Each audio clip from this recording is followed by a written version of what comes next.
Tuhan, kami mau kembali datang kepadamu. Kami bersyukur kalau pada pagi hari ini kami boleh kembali beribadah. Kami memuji dan memuliakan nama-Mu, dan sebentar kami akan kembali mendengarkan firman Tuhan. Kami mau membuka hati kami seperti pujian yang baru saja kami nyanyikan. Biarlah hati kami terbuka oleh suara-Mu. Berbicaralah Tuhan, kami siap untuk mendengar. Dalam nama Tuhan Yesus kami berdoa dan mengucap syukur. Amin. Baik, selamat pagi Bapak Ibu. Shalom. Bagaimana kabar suhu Surabaya hari ini? Apakah panas ya?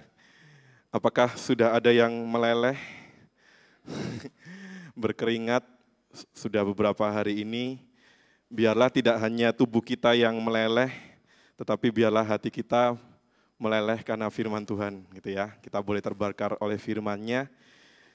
Mungkin kita banyak keluhan di dalam kehidupan, tetapi ada banyak hal yang bisa kita syukuri juga di dalam kehidupan.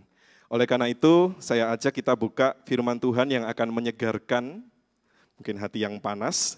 Dari kitab Injil Yohanes pasal yang ke-10 ayat yang ke-22 sampai 39. Injil Yohanes pasal yang ke-10 ayat yang ke-22 sampai dengan ayat yang ke-39. Saya mengajak kita akan bacakan secara bergantian. Saya akan terlebih dahulu mulai dari ayat yang ke-22. Bapak Ibu sekalian silakan ayat yang 23, begitu seterusnya sampai dengan 39. Injil Yohanes pasal yang ke-10 ayat yang ke-22 sampai dengan ayat yang ke-39. LAI memberikan judul bagian ini, Yesus ditolak oleh orang Yahudi. Tidak lama kemudian, tibalah hari raya pentabisan Bait Allah di Yerusalem. Ketika itu musim dingin.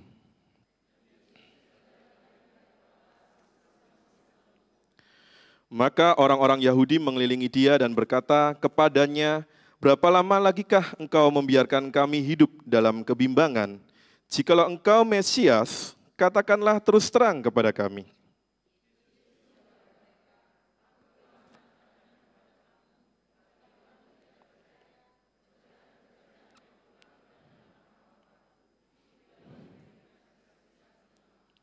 Tetapi kamu tidak percaya, karena kamu tidak termasuk domba-dombaku.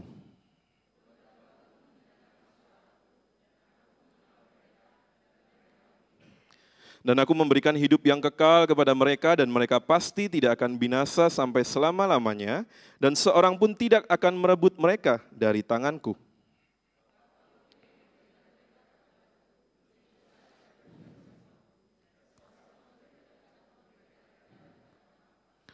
Aku dan Bapa adalah satu.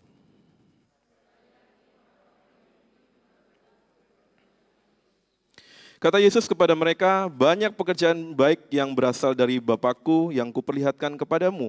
Pekerjaan manakah di antaranya yang menyebabkan kamu mau melempari aku?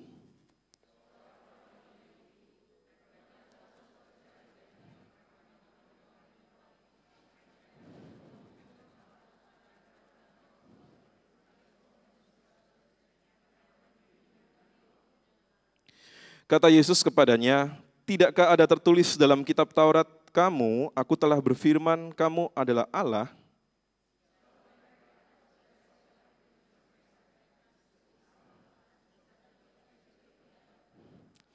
Masihkah kamu berkata kepada dia yang dikuduskan oleh Bapa dan yang telah diutusnya ke dalam dunia, engkau menghujat Allah, karena aku telah berkata, aku anak Allah?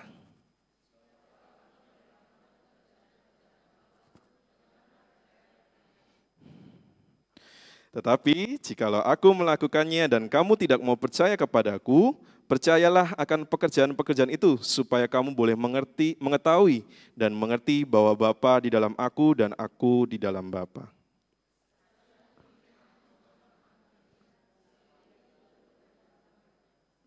Ya, demikian pembacaan firman Tuhan. Saya berharap Alkitabnya tetap dibuka ya. Bapak Ibu yang dikasih Tuhan, saya punya pengalaman yang menarik ketika pertama kali saya itu melakukan kunjungan ke lapangan proyek. Pada waktu itu saya masih seorang first graduate di bidang teknik sipil dan saya bekerja di sebuah kantor konsultan bangunan yang ada di Surabaya. Ya, saya diminta untuk visitasi untuk pertama kalinya oleh bos saya, dan saya diperlukan untuk melakukan pengawasan. Biasanya kalau orang yang ada di kantor, kerjanya bagian desain bangunan, diminta untuk visitasi ke lapangan. Kalau Bapak Ibu bekerja di bidang teknik sipil juga tentu tahu apa yang harus dilakukan. Saya harus memastikan bahwa apa yang saya desain dengan bangunan yang saya desain itu harus sesuai dengan apa yang terpasang di lapangan. Walaupun kita tahu 100% tidak akan sama yang tergambar dengan apa yang ada di lapangan. Saya ingat pertama kali saya menjejakkan kaki dengan semangat yang membara, saya seorang fresh graduate, begitu bangganya akhirnya setelah cuma di kelas hanya ikut perkuliahan, akhirnya saya menjejakkan kaki di proyek, walaupun saya pernah ikut kerja praktek, tapi ini proyek pertama kali yang saya kunjungi dalam konteks saya sudah bekerja. Saya semangat, saya mau memasuki pintu dari lapangan proyek itu, saya masuk ke dalam, tetapi tiba-tiba semangat saya jadi pudar, Bapak Ibu. Kenapa? Ketika saya masuk, saya jadi dilihatin tukang-tukang yang ada di dalam. Dipikirnya mereka ini siapa gitu ya. Terdengar sayup-sayup di belakang, sopo sinyo-sinyo iki gitu ya. Siapa anak ingusan yang masuk ke lapangan proyek. Jadi pada waktu itu saya masih polos, penampilannya masih first graduate gitu ya. Anak ingusan mana yang memasuki lapangan proyek yang begitu susah ini gitu ya.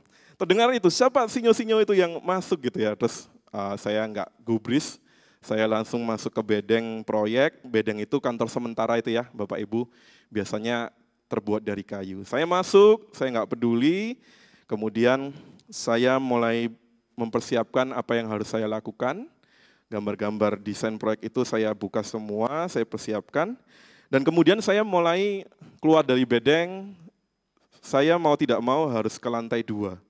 Jadi karena rumah itu belum jadi, mau tidak mau saya harus naik tangga kayu yang tidak proper itu ya, yang bisa jatuh, bisa goyang-goyang, bisa melihat-melihat gitu ya.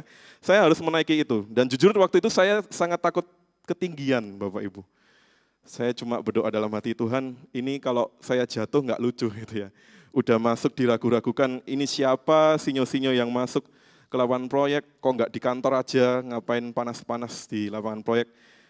Akhirnya saya memberanikan diri, saya bawa satu bendel gambar proyek saya pakai helm proyek, dengan sedikit takut gemetar, saya naik tangga proyek itu, mau tidak mau saya harus ke lantai 2 gitu ya.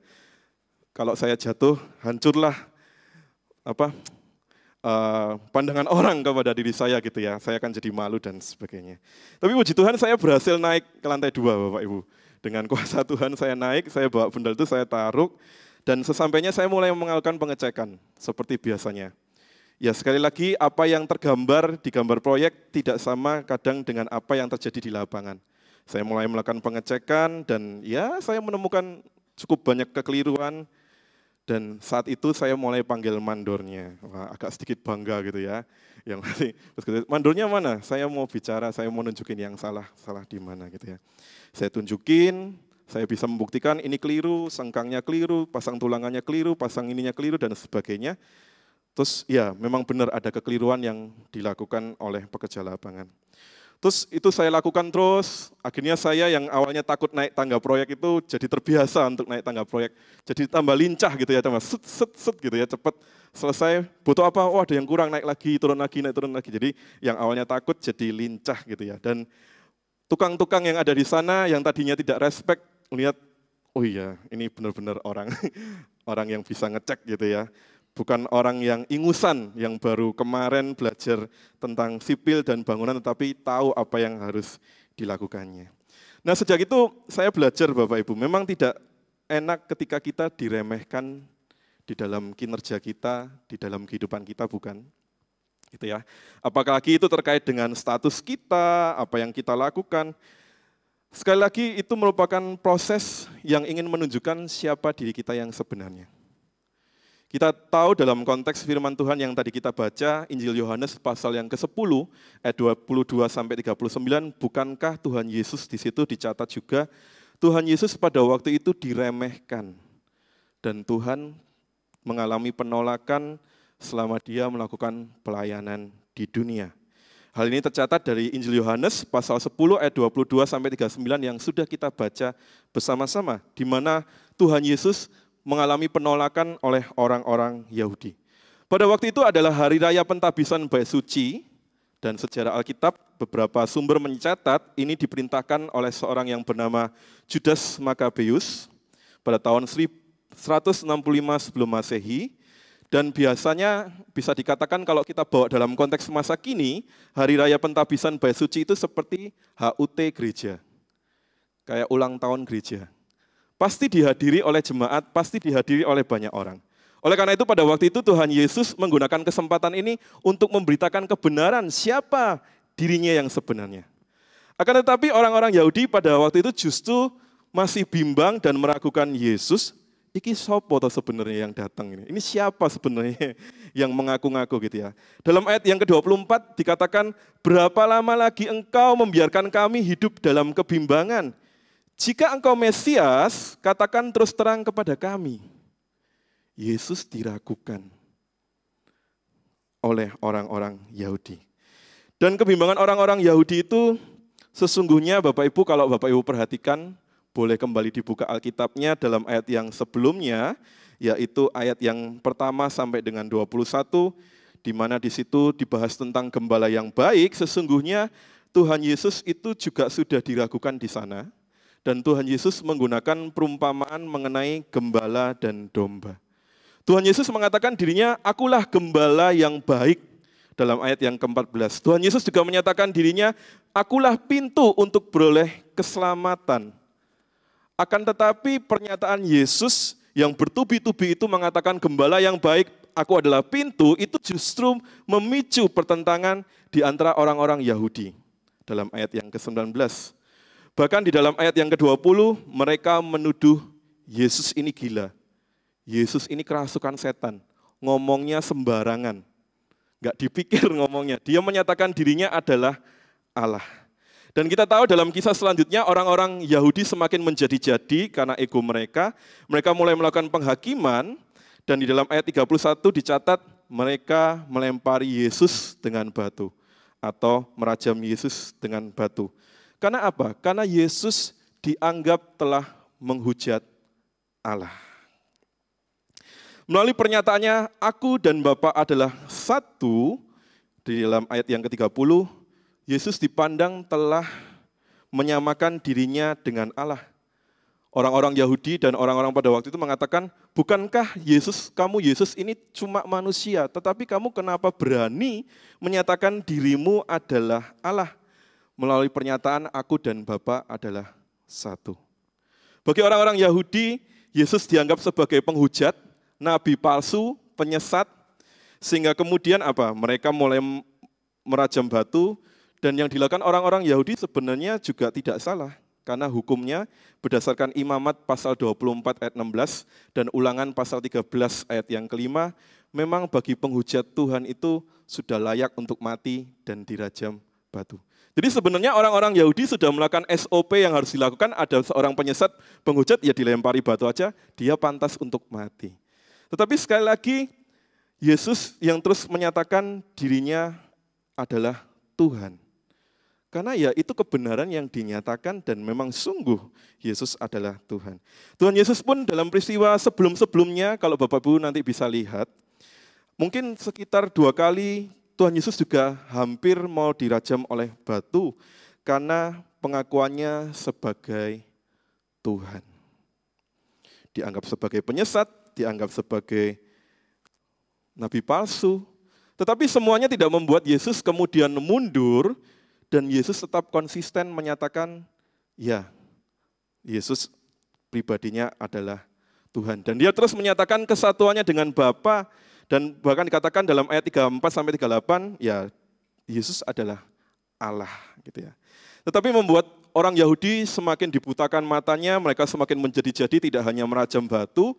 Kemudian orang-orang Yahudi ini mulai mengelilingi Yesus, diceritakan di situ gitu ya. Kemudian mulai menangkap Yesus, dan supaya Yesus ini tidak lagi semakin menyebarkan berita-berita hoaks tentang dirinya. Sehingga lebih baik dia dibunuh saja.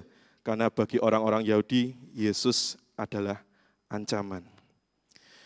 Bapak Ibu yang kasih Tuhan, melalui kisah ini mungkin kita bertanya-tanya, sungguhkah Yesus adalah Tuhan? Apakah Yesus itu benar-benar Tuhan sih? Apakah Yesus itu sesungguhnya hanya sebuah ciptaan atau pribadi yang diciptakan sama seperti kita manusia? Coba kita ingat dalam Injil Yohanes pasal yang keempat ayat 6, bukankah di situ dicatat Yesus mengalami kelelahan?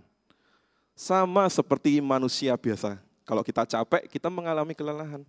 Bukankah dia Tuhan? Kok dia mengalami kelelahan seperti manusia?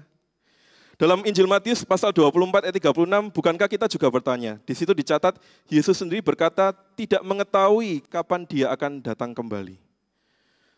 Bukankah Tuhan itu maha kuasa dan maha tahu? Tetapi kenapa terbatas dari segi pengetahuannya? Loh, Yesus ini Tuhan yang maha tahu dan maha kuasa, atau sama seperti kita manusia ciptaan biasa gitu ya. Dalam surat Roma pasal 8 ayat 29 dan surat Kolose pasal yang pertama 15-20, Rasul Paulus juga menyatakan, bukankah Yesus dikatakan apa? Yesus adalah yang sulung dari apa? Banyak saudara. Yang sulung berarti dia anak sulung, kita anak ke sekian puluh, ke sekian ribunya gitu ya. Berarti Yesus sama seperti manusia, cuma bisa dikatakan dia adalah ciptaan yang pertama, manusia yang pertama, sehingga dikatakan dia adalah yang sulung, sedangkan kita semua ini anak-anak yang kesekian, nomor yang kesekian. Jadi pertanyaannya, Bapak Ibu setuju dengan pernyataan ini? Apakah Yesus sungguh-sungguh adalah Tuhan? Pernyataan-pernyataan ini Bapak Ibu, kalau Bapak Ibu mempelajari tentang sejarah kekristenan, sesungguhnya ini merupakan salah satu ajaran yang diungkapkan oleh ajaran sesat yang kita kenal dengan ajaran Arianisme yang dibawa oleh seseorang yang bernama Arius gitu ya. Dalam masa-masa awal abad keempat Masehi di mana Arius bersama dengan pengikut-pengikutnya mengajarkan pengajaran ini yang menyatakan dan meragukan tentang keilahian Yesus. Mereka memandang bahwa Yesus Kristus adalah putra Allah, diperanakkan oleh Allah Bapa, berbeda dari Allah Bapa sehingga posisinya lebih rendah dari Allah Bapa.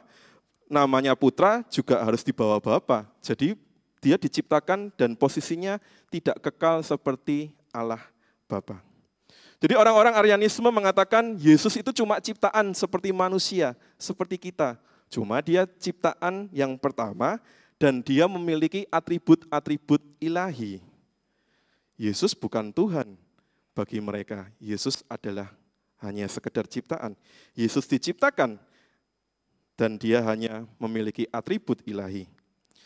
Nah Bapak Ibu, ini ajaran yang tentu saja tidak sesuai dengan firman Tuhan dan tidak benar. Tetapi kalau dipikir dengan akal sehat, bukankah itu masuk akal? Dia mengalami kelelahan, dia tidak tahu katanya gitu ya. Walaupun kita tidak bisa serta-merta menerjemahkan, mengartikan perkataan Yesus dengan begitu mudahnya. Pasti ada apa yang ingin hendak Tuhan Yesus ajarkan. Dan Bapak Ibu sadarkah bahwa pandangan Arianisme ini masih ada hingga saat ini?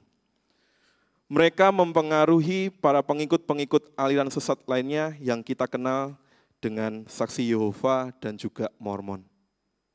Kalau Bapak Ibu mungkin pernah dikunjungi, bajunya putih, apalagi bule, wah bulenya cakep, terus Kak Bapak suruh masuk gitu ya. Terus diajak ngomong, terus didatengin terus gitu ya, ada beberapa yang cerita. Ya bukan berarti semua yang pakai baju putih terus datang ke rumah diusir gitu ya. Harus lihat konteksnya dulu, siapa tahu itu karyawannya Bapak Ibu, atau siapa tahu kenalan, atau siapa orang yang mau memperkenalkan produk.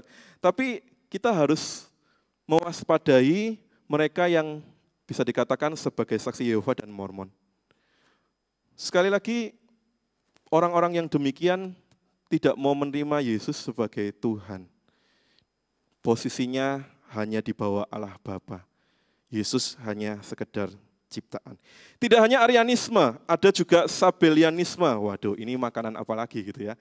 Sabellianisme ini Bapak Ibu dibawa oleh seorang yang bernama Sabellius dan pengikut-pengikutnya. Kalau tadi tidak mau mengakui Yesus sebagai Tuhan, kali ini Sabellius tidak mengakui bahwa Tuhan itu memiliki 3 pribadi. Jadi Tuhan itu ya cuma satu pribadi aja, tetapi perwujudannya ada tiga. Jadi tidak mau mengakui adanya pribadi Allah Putra, Yesus, tidak mengakui adanya pribadi Allah Roh Kudus.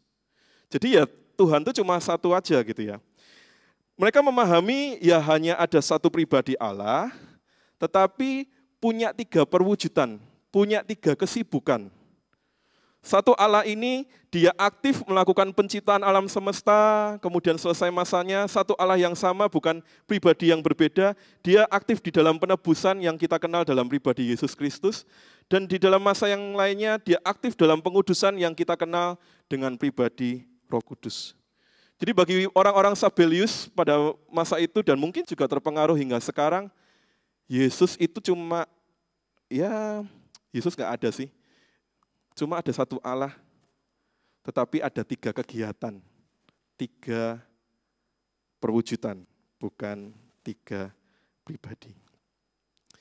Bapak Ibu yang kasih Tuhan, tidak hanya Arius dan Sabelius dan pengikutnya yang mempertanyakan keilahian Yesus. Bukankah kita yang hidup dalam masa kini, kadang kita juga hidup di dalam kebimbangan, dan kita mulai meragukan apakah Yesus itu benar-benar Tuhan. Mungkin diawali dengan pertanyaan-pertanyaan teologis yang pernah kita banyak dengar di YouTube dan kita baca. Kalau Yesus Tuhan dan Juru Selamat, kenapa dia tidak mampu menyelamatkan dirinya sendiri? Dan bahkan bisa dikatakan sampai harus diserahkan kepada penguasa Romawi. Kalau dia Tuhan, dia bisa membebaskan dirinya. Kalau Yesus adalah Tuhan, mengapa ketika tangan dan kakinya itu disalib, dia justru meminta pertolongan kepada Bapa? Kalau Yesus Tuhan, ya sudah, turun aja dari kayu salib. Mungkin nggak perlu melalui proses salib. Apakah Tuhan sanggup? Sanggup. Tetapi kenapa dia tidak melakukan? Ya Yesus bukan Tuhan, dia cuma ciptaan sama seperti kita, cuma dia agak sedikit mungkin supranatural gitu ya, mempunyai atribut-atribut ilahi, dan dia lebih terkenal dari kita manusia biasa. Mungkin hidup kita mempertanyakan pertanyaan-pertanyaan yang demikian. Dalam hal yang lebih praktis, ya kita mungkin bisa bertanya demikian. Kalau Yesus Tuhan, kenapa hidup saya penuh dengan penderitaan? Penyakitnya enggak sembuh-sembuh, sakitnya kambuh-kambuh terus, masalah datang silih berganti. Mengapa kalau saya terus menyebut nama Yesus Tuhan, berdoa gitu ya, tetapi penderitaan saya selalu ada dan tak kunjung habisnya gitu ya. Kita jadi meragukan Yesus ini Tuhan atau bukan. Kenapa doa-doa kita seakan-akan tidak terjawab? Bukankah kita berdoa dalam nama Yesus? Katanya nama Yesus berkuasa. Tapi saya doa untuk satu hal sampai sekarang tidak terjawab. Itu yang bisa membuat kita pertanyaan-pertanyaan praktis, bukankah membuat kita semakin meragukan bahwa Yesus adalah Tuhan. Jadi Bapak Ibu, sungguhkah Yesus Allah yang sejati di dalam kehidupan kita? Tidak usah pusing-pusing mikirin Arius dan Sabelius, itu katanya masa dulu-dulu. Dalam kehidupan kita saat ini, sungguhkah Yesus adalah Allah yang sejati? Firman Tuhan dengan tegas mencatat, ya, Yesus adalah Allah yang sejati. Kenapa? Karena Tuhan Yesus sendiri yang menyatakan dalam ayat yang ke-30, Aku dan Bapa adalah satu. Dalam bahasa Yunani, kalau saya izin boleh menggunakan bahasa aslinya, Egokai ho pater en esmen.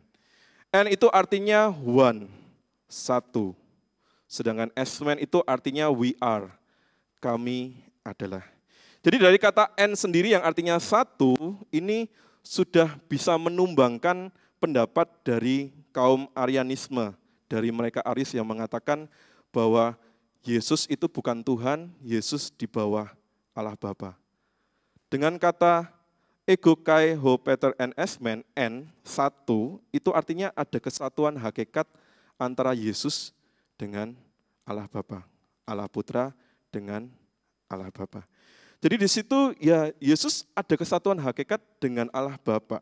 Dan melalui kata Yunani esmen sendiri dikatakan we are, kami adalah. Ini membantu kita untuk bisa menumbangkan pandangan dari kaum Sabelius yang menyatakan Allahnya cuma satu pribadi, bukan tiga pribadi.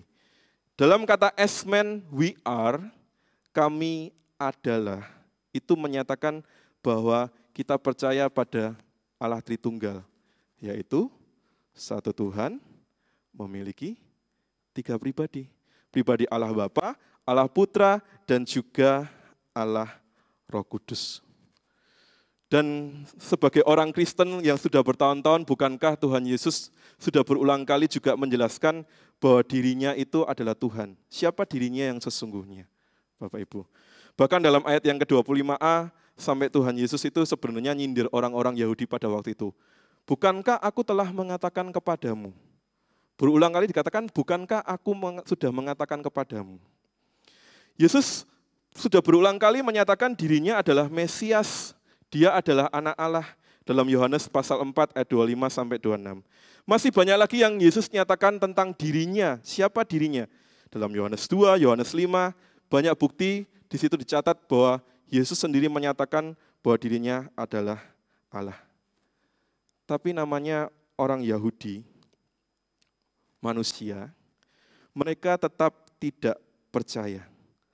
Sampai kemudian kalau Bapak Ibu perhatikan di situ Tuhan Yesus berulang kali mengatakan, kalau kamu tidak percaya dengan pernyataanku sebagai Tuhan, lihatlah pekerjaan-pekerjaan yang aku lakukan dalam nama Bapa. Bukankah Yesus sudah melakukan banyak karya di dalam pelayanannya selama di dunia? Dan Tuhan Yesus mengatakan, lihatlah pekerjaan-pekerjaan yang aku lakukan dalam nama Bapa. Jadi orang-orang Yahudi pada waktu itu kalau mereka sudah dibutakan matanya, tidak mau mendengar, tidak mau tahu bahwa Yesus adalah Tuhan, lihatlah pekerjaan yang Tuhan Yesus telah lakukan. Lihatlah apa yang telah Yesus lakukan. Dan itu sesungguhnya sudah menyatakan dan menjadi kesaksian yang valid bahwa Yesus adalah Tuhan. Bahkan kemudian saking bebalnya orang-orang Yahudi dan mungkin kita semua yang juga termasuk di dalamnya, Yesus kemudian menyampaikan ilustrasi kembali membahas tentang domba-domba dan juga gembala. Dikatakan ada domba-domba yang dipilih, domba-domba yang tidak dipilih. Bagi mereka yang mendengarkan, mereka mengenal, mereka mengikutinya.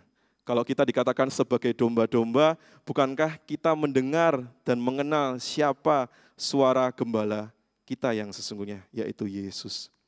Kita tahu bahwa dalam ayat 28-29 kita pernah mendengarnya dalam teologi reform, Bapak Ibu, dalam salah satu poin, yaitu poin kelima dalam konsep tulip, di mana keselamatan orang percaya itu tidak mungkin hilang. Jadi kalau kita bisa dikatakan sebagai domba-dombanya, sesungguhnya firman Tuhan dan perkataan Yesus sendiri ingin menyatakan, maka kita pasti tidak akan binasa untuk selama-lamanya. Bahkan firman Tuhan dari perkataan Yesus sendiri dalam ayat 29 dikatakan, tidak ada orang yang dapat merebut kita dari tangan Yesus dan juga Bapa. Tetapi pemahaman ini Bapak Ibu tidak menjamin bahwa kalau kita sudah diselamatkan, hidup kita bisa lepas dari penderitaan. Takutnya kalau kita sudah diklaim selamat, pasti hidup kita akan ongkang-ongkang, enak, hidupnya santai, enggak Bapak Ibu. Semakin mendekati akhir zaman, bukankah penderitaan itu akan semakin gencar di dalam kehidupan kita. Sehingga tidak menjamin Bapak Ibu mengikut Tuhan, ya hidup kita akan selalu baik-baik saja. Permasalahan itu pasti akan datang. Tetapi yang terutama apa? Kita sudah memperoleh anugerah keselamatan. Ada damai sejahtera yang ditinggalkan oleh Tuhan. Sehingga kita mampu melewati permasalahan dan penderitaan yang kita alami. Jadi problem apa sebenarnya yang membuat orang-orang Yahudi pada waktu itu dan sebagian dari kita masih tidak percaya bahwa Yesus adalah Tuhan? Dalam perenungan saya secara pribadi, saya meyakini bahwa mereka pada waktu itu telah dibutakan oleh sesuatu. Sudah berulang kali Yesus mengatakan, aku adalah gembala yang baik, kalian domba-domba, aku adalah pintu keselamatan, aku adalah Tuhan. Yesus mengatakan demikian, tidak percaya, sampai lihat lagi pekerjaan-pekerjaan yang dilakukan. Ada sesuatu yang membutakan mata orang-orang Yahudi, dan mungkin membutakan mata hati kita yang hidup dalam masa kini. Mata kita bisa dibutakan dengan pemahaman-pemahaman pribadi. Filsafat-filsafat, kata-kata bijak yang mungkin kita pegang dari orang lain, itu bisa membutakan kita. Sama halnya dengan orang-orang Yahudi, mereka punya konsep tersendiri tentang Yesus, itu membutakan mata mereka. Mereka punya ego pribadi, punya agenda-agenda pribadi. Kalau sudah punya agenda pribadi, bukankah segalanya itu seperti lewat begitu saja, seperti kita dibutakan? Kalau saat ini kita sudah mulai tidak percaya bahwa Yesus adalah Tuhan, siapa tahu kita punya agenda pribadi yang kita paksakan untuk Tuhan kabulkan. Padahal itu mungkin bukan yang terbaik yang menjadi rencana Tuhan yang akan Tuhan berikan dalam kehidupan kita. Mungkin kita punya masalah, kita terus berdoa, Tuhan selesain masalahku, nggak selesai-selesai. Kita punya agenda, pengen cepat selesai, pengen cepat selesai gitu ya. Tapi Tuhan tidak izinkan itu terjadi, karena mungkin kita perlu belajar banyak hal melalui pergumulan yang kita hadapi. Kadang kita punya agenda-agenda pribadi yang kita sodorkan pada Tuhan untuk tinggal ACC tanda tangan, seperti kita karyawan yang menyodorkan, saya kalau gambar proyek, saya sodorkan ke bos saya, tinggal tanda tangan aja ACC selesai semua gitu ya. Tetapi relasi dengan Tuhan bukan seperti demikian. Ada sesuatu yang bisa dikatakan dimensi waktu dan sebagainya, Bapak Ibu. Sehingga dengan adanya ego pribadi, agenda pribadi, bukankah kita akan menjadi susah untuk mendengar suara Tuhan? Terlalu banyak yang berlalu lalang dalam pikiran kita, di dalam hati kita, sehingga kita seperti domba-domba yang tidak mendengarkan suara gembalanya. Kalau boleh jujur, bukankah kita banyak merasa diri kita benar? Dan kita bilang Tuhan yang salah, orang lain yang salah. Ego pribadi kalau tidak diwaspadai, Bapak Ibu, bisa membutakan kita. Walaupun kita sudah Kristen dari bayi, sekolah minggu, rajin pelayanan, bukankah kita banyak mendengar kisah justru orang-orang yang aktif pelayanan sejak muda hingga akhirnya mereka meninggalkan Tuhan dan memilih kepada Allah yang lain. Semuanya tidak menjamin. Kalau kita tidak sungguh-sungguh mengikut Tuhan dan mengenal Tuhan. Oleh karena itu tidak hanya dibutakan oleh sesuatu. Saya meyakini bahwa orang-orang Yahudi pada waktu itu mereka belum mengalami dan merasakan pekerjaan-pekerjaan Tuhan. Oleh karena itu kenapa Tuhan Yesus selalu mengatakan, lihatlah pekerjaan-pekerjaan yang telah aku lakukan. Itu terus, kalau Bapak itu perhatikan, dicatat berulang kali, disebutkan berulang kali pada bagian yang kita baca. Lihatlah pekerjaan-pekerjaan yang aku lakukan di dalam nama Bapakku, yaitu Allah Bapa, dalam ayat yang ke-25. Jadi di sini bagi saya problemnya adalah mendengar dan juga mengenal. Apa Bapak Ibu? Mendengar dan juga mengenal. Mendengar itu Bapak Ibu problemnya ketika kita mungkin tidak banyak membaca firman Tuhan. Kita bisa mendengar suara Tuhan, gimana caranya sih Lose? Ya simpel saja Bapak Ibu, banyak baca firman Tuhan. Tidak hanya sekedar membaca, tetapi mau belajar dan mau jadi pelaku firman. Karena firman itu akan nancep di dalam pikiran dan hati kita. Kalau hanya sekedar didengarkan, ya kayak orang-orang Yahudi sudah dikasih tahu, aku ini Tuhan, mata mereka seperti dibutakan gitu ya. Karena firman itu tidak ditaruh di dalam hati, didengar iya, tetapi mendengar itu perlu ada kerendahan hati. Proses mendengar itu perlu ada penundukan diri kepada Tuhan. Jadi yang bertata di dalam hati dan hidup kita bukan aku, tetapi Tuhan. Dan ketika kita melakukan itu, yakinlah dan percaya proses pendengaran dan mendengar itu akan benar-benar 100% bisa terjadi di dalam kehidupan kita. Kita akan dengan jernih mendengar suara Tuhan, karena relasi kita dengan Tuhan selama ini dekat. Kita bergumul baca firman, tidak hanya ketika ibadah minggu persekutuan, setiap hari kita bergumul dengan firman Tuhan, kita jadi kenal suara Tuhan itu yang baik yang mana. Kita benar-benar bisa dengan jernih mendengar suara Tuhan 100%. Tidak hanya mendengar, juga mengenal. Proses pengenalan Bapak Ibu itu dapat kita alami ketika kita benar-benar merasakan pekerjaan-pekerjaan Tuhan. Itu yang ditegaskan dalam ayat yang ke-27b. Artinya apa? Melibatkan Tuhan di dalam keseharian, di dalam perencanaan kehidupan. Pertanyaan saya tadi pagi tanya sama jemaat, sekarang Bapak Ibu kalau mau keluar rumah, masihkah Bapak Ibu berdoa?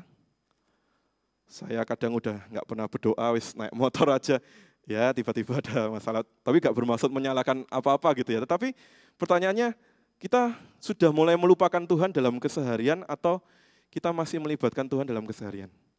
Kalau kita punya kebingungan selama ini, kita banyak doa sama Tuhan dulu, atau ya wis tak putusi aja wis, aku tahu kok apa yang harus aku lakukan. Tetapi ya nggak usah sedikit-sedikit gitu ya di depan orang, mari kita berdoa gitu ya Bapak Ibu. Tapi di dalam hati bukankah kita bisa bertanya, Tuhan, apakah yang saya lakukan ini sudah sesuai dengan kehendak-Mu? Kapan terakhir Bapak Ibu melibatkan Tuhan di dalam pertimbangan, di dalam kehidupan, di dalam perencanaan? Tidak hanya ketika masalah itu datang, di dalam masa-masa bahagia pun, apakah Bapak Ibu juga masih mensyukuri Tuhan? Jangan-jangan hadiahnya dapat, lupa bersyukur sama Tuhan. Kalau lagi bergumul untuk mendapatkan hadiahnya, kita berdoa sama Tuhan, tapi setelah sudah dapat apa yang kita dapat, kita sudah nggak nyebut nama Tuhan. Tidak menyebut nama Yesus. Mengenal Tuhan bisa terjadi ketika sekali lagi kita melibatkan. Dan yang kemudian yang ingin saya tekankan, mengenal Tuhan bisa terjadi ketika kita terlibat di dalam pelayanan, Bapak Ibu. Jemaat segini banyaknya, pertanyaannya berapa persen yang sudah terlibat pelayanan? Pelayanan tidak harus jadi singer, WL, jadi hamba Tuhan, atau mungkin melakukan apa Bapak Ibu. Pelayanan itu bisa kita lakukan dengan hal-hal yang sederhana. Memberikan senyuman. Setelah Bapak Ibu selesai dari ibadah ini, pernahkah saling tanya, kabarnya gimana? Jangan-jangan cuma sekedar kasih senyuman, tanya kabarnya, orang itu bisa menguamkan hatinya gitu ya. Kita bisa jadi perpanjangan bagi Tuhan. Sekali lagi proses pengenalan Tuhan itu dapat terjadi melalui pekerjaan-pekerjaannya.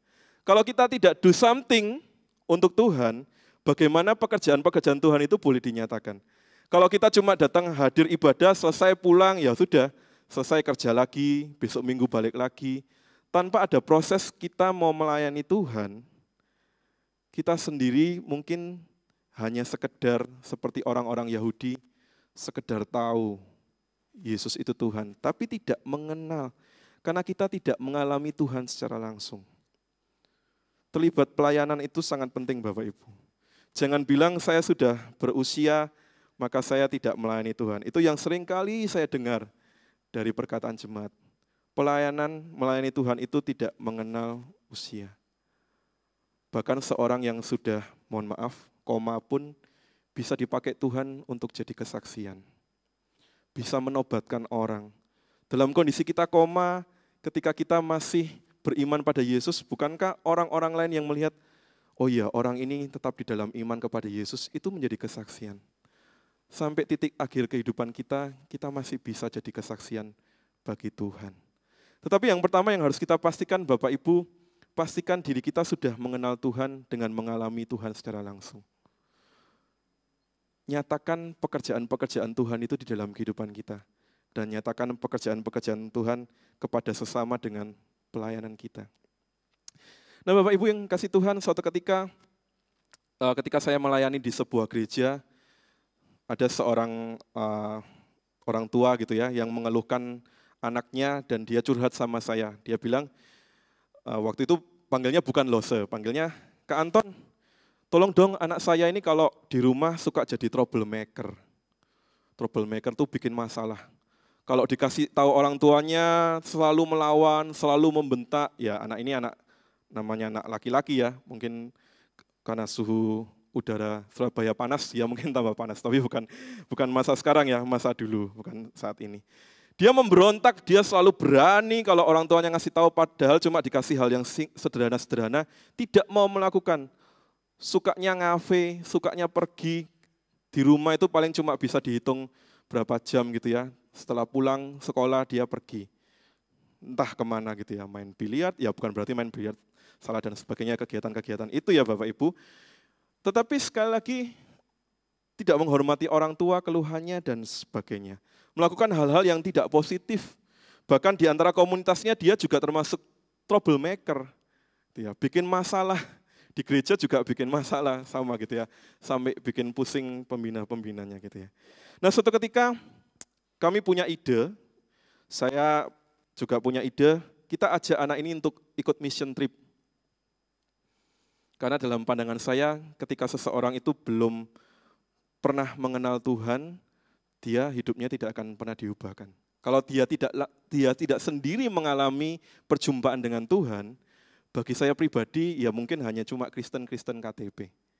Karena tidak ada momen di dalam kehidupan di mana Tuhan menolong, Tuhan membukakan sesuatu di dalam kehidupannya, ya hidupnya hanya sekedar formalitas sebagai orang Kristen. Sehingga anak ini kemudian saya ajak ikut mission trip, dan saya ingat pada waktu itu saya ajak ke pedalaman di sebuah daerah di NTT bersama beberapa tim misi. Ya semula seperti prediksi BMKG, Bapak Ibu. Anak ini bikin masalah di lapangan gitu ya, disuruh ini enggak mau, disuruh itu enggak mau. Sampai akhirnya saya bilang, kamu maunya apa di sini? Mau ditinggal di pedalaman, kita pulang, gitu ya. Dia juga nggak bisa apa-apa. Soalnya waktu itu semua keuangan dipegang oleh bendahara tim misi, gitu ya. Nggak boleh bawa apa, HP dan sebagainya, itu terbatas, gitu ya. Itu komitmen kami. Kemudian akhirnya hari kedua, hari ketiga anak ini mulai mau terlibat. Bahkan di hari terakhir dia mau ikut. Waktu itu saya ingat ada satu barang yang harus diberikan itu ketinggalan di mes kami. Dan kami sudah menuju ke lokasi pelayanan misi, dan lokasinya itu sangat jauh. Dan hanya bisa ditempuh dengan sepeda motor, dan jalannya itu ground jalan. Jalannya itu berdebu, tidak jalan seperti jalan kota Bapak Ibu. Penuh dengan pergumulan. Kalau anak kota masuk ke daerah pedalaman pasti akan banyak mengeluh berdebu, panas, gronjal-gronjal, perutnya kayak keudek-udek gitu ya. Tetapi puji Tuhan anak ini akhirnya dia bilang, Kak, aku saja yang pergi ambil barang sama salah satu jemaat yang ada di sana. Kami kaget. Loh, kenapa? Iya, kasihan, saya lihat kasihan. Jadi ketika anak ini dia hadir dalam kegiatan mission trip itu, dia melihat realita, dia melihat kebutuhan, dia melihat jemaat yang ada di sana perlu untuk dilayani, hidupnya diubahkan Bapak Ibu. Bahkan setelah pulang dari mission trip, orang tuanya yang bilang sendiri, Kak Anton ngapain anak ini kok sampai berubah gitu. Ya nggak tahu, bukan saya yang ngubahkan, mungkin Tuhan yang ngubahkan, dia kapok mungkin. Kapok sudah diajak ke pedalaman, hidup di kota, dia bisa katanya lebih mensyukuri ketika mamanya masak makanan, nggak dilempar lagi, dimakan. Wah, aku bisa makan gitu ya. Ada hal yang bisa dia syukuri karena waktu di pedalaman ya dapat makannya cuma seadanya, tidak senikmat di KFC, tidak senikmat di mall gitu ya. Dia belajar sesuatu tentang kehidupan. Pekerjaan Tuhan dinyatakan ketika dia mau terlibat di dalam pelayanan. Oleh karena itu Bapak Ibu, kenapa saya selalu ingin menekankan, ayo terlibat pelayanan. Jangan hanya sekedar jadi jemaat. Karena di situ kita akan mengenal Tuhan yang sesungguhnya. Sekali lagi, pelayanan tidak harus menjadi seorang majelis. Pelayanan itu bisa mulai dari hal-hal yang sederhana. Beberapa minggu yang lalu sudah dibuka open house pelayanan, puji Tuhan ada beberapa nama ya, benar ya Civili ya, salah satunya yang di sebelahnya Civili ini ya. Akhirnya jadi singer gitu ya. Masih banyak Bapak Ibu, di Pasutri ada gitu ya. Kemudian di pemuda remaja juga ada, di sekolah minggu, siapa tahu ada yang mau jadi lose-lose sekolah minggu. Syukur-syukur kalau Bapak Ibu setia berjemaat di sini, nanti suatu saat bisa jadi majelis. Siapa tahu ada di antara kita yang mau jadi hamba Tuhan, terpanggil dan sebagainya. Semuanya bermula dari proses mengenal di dalam pelayanan. Sama halnya seperti anak muda ini, hingga saat ini saya cek dia sudah aktif pelayanan. Yang tadinya jadi troublemaker, jadi bisa memberikan solusi dan dipakai Tuhan di dalam pelayanan. Kalau Bapak Ibu punya orang-orang troublemaker, coba deh sekali-kali diajak ke pedalaman.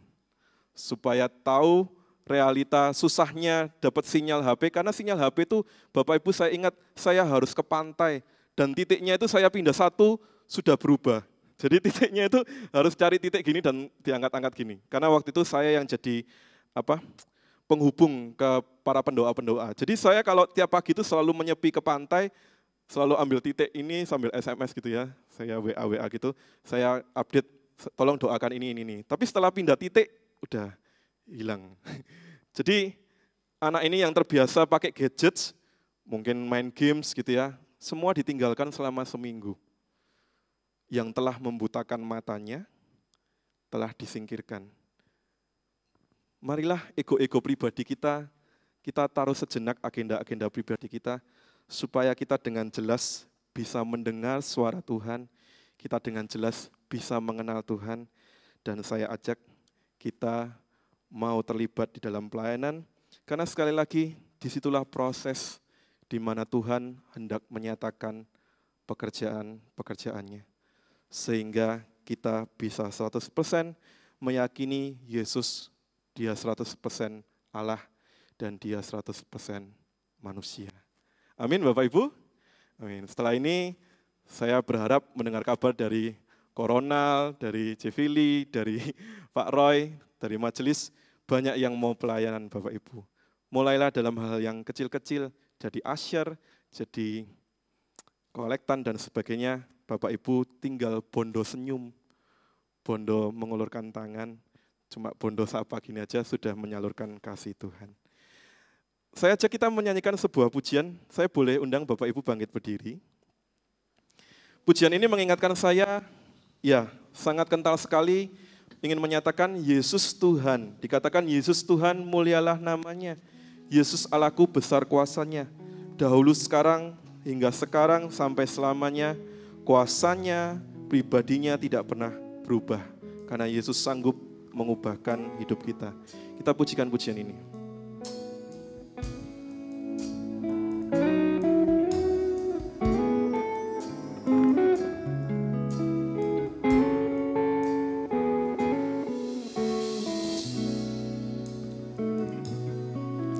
Yesus Tuhan, mulialah namanya. Yesus Allahku, besar kasih-Nya. Dahulu, sekarang, dan sampai selamanya. Kasih-Nya tak pernah berubah. Mari kita nyatakan Yesus Tuhan. Yesus Tuhan, mulialah namanya. Yesus Allahku, besar kuasanya. Dahulu, sekarang, dan sampai selamanya. Kuasanya tak pernah berubah. Dia sanggup, Yesus sanggup melakukan perkara yang besar. Dia sanggup, Yesus sanggup memulihkan yang terluka, menyembuhkan yang menderita. Dia sanggup memulihkan hidup. Mari kita menyatakan, Yesus, Engkaulah Tuhan yang mampu memulihkan hidupku. Yesus Tuhan, mulialah namanya. Yesus Allahku, besar kasih-Nya. Dahulu, sekarang, dan sampai selamanya. Kasih-Nya tak pernah berubah. Mari nyatakan, Tuhan, Kau Yesus Tuhan kami. Yesus Tuhan, mulialah namanya. Yesus Allahku, besar kuasa-Nya. Amin. Dahulu, sekarang, dan sampai selamanya. Kuasa-Nya tak pernah berubah. Dia sanggup, Yesus sanggup melakukan perkara yang besar.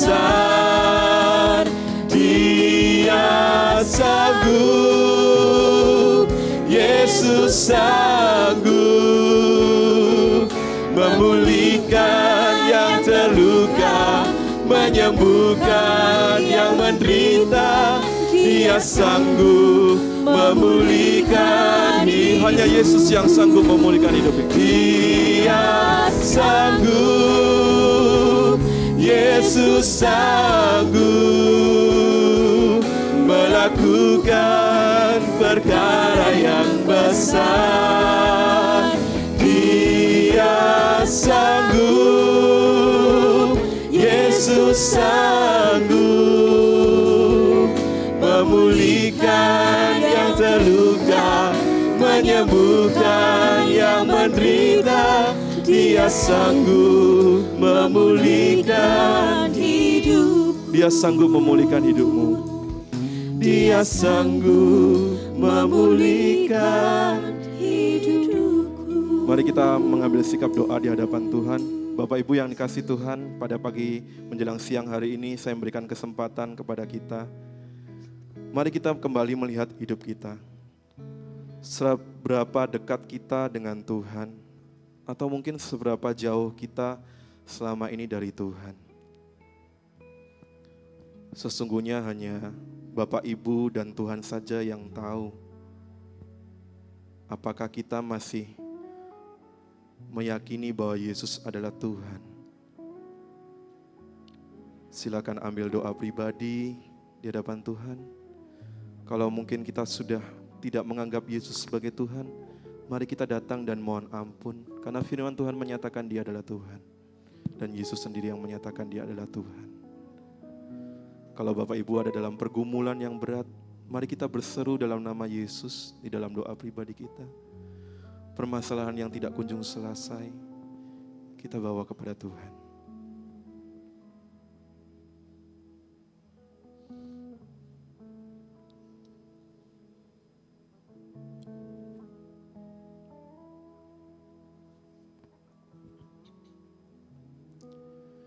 Dia sanggup, Yesus sanggup melakukan perkara yang besar. Dia sanggup, Yesus sanggup memulihkan yang terluka, menyembuhkan yang menderita. Dia sanggup memulihkan hidupku. Ya Tuhan, sungguh benar bahwa Engkau Yesus adalah Tuhan atas kehidupan kami. Kami mohon ampun kalau selama ini kami mengikut Tuhan hanya sekedar hadir, tetapi kami tidak mau mendengar, terlebih lagi kami tidak mau mengenal. Kami hanya sekedar hadir Tuhan. Pada pagi hari ini kami diingatkan, kami tidak ingin seperti orang-orang Yahudi pada waktu itu. Mereka punya agenda-agenda pribadi yang disodorkan kepada Tuhan, dibutakan oleh pemahaman-pemahaman pribadi yang tidak sesuai dengan perkataan Tuhan sendiri. Sehingga sampai Yesus pun menyatakan dirinya Tuhan, orang-orang itu mereka masih tidak percaya bahwa Yesus adalah Tuhan. Mungkin ada di antara kami yang sudah banyak diinjili, kami banyak melihat kebaikan Tuhan, tapi sampai detik ini kami masih meragukan Tuhan, kami mohon ampun pada Tuhan. Kami masih menuntut bukti, mungkin kami menuntut Tuhan untuk mensetujui agenda kami secara pribadi. Tapi bukan itu yang Tuhan inginkan. Tuhan ingin berproses bersama dengan kami. Tuhan terkadang bermain dengan waktu, sehingga permasalahan kami mungkin tidak bisa langsung diselesaikan detik ini juga. Tetapi kami butuh waktu untuk tetap percaya, beriman, bahwa Tuhan akan memberikan yang terbaik. Karena disitulah pekerjaan-pekerjaan Tuhan boleh dinyatakan. Kami boleh mendengar suara gembala yang sejati, yaitu Yesus, dan kami boleh mengenal gembala kami yang sejati, yang itu Engkau Yesus. Terima kasih Tuhan. Biarlah kami boleh melibatkan Engkau di dalam kehidupan kami, dan kami juga boleh membuat orang lain mengenal siapa Engkau Yesus yang sebenarnya. Terima kasih Tuhan. Dalam nama Tuhan Yesus kami berdoa dan mengucap syukur. Amin.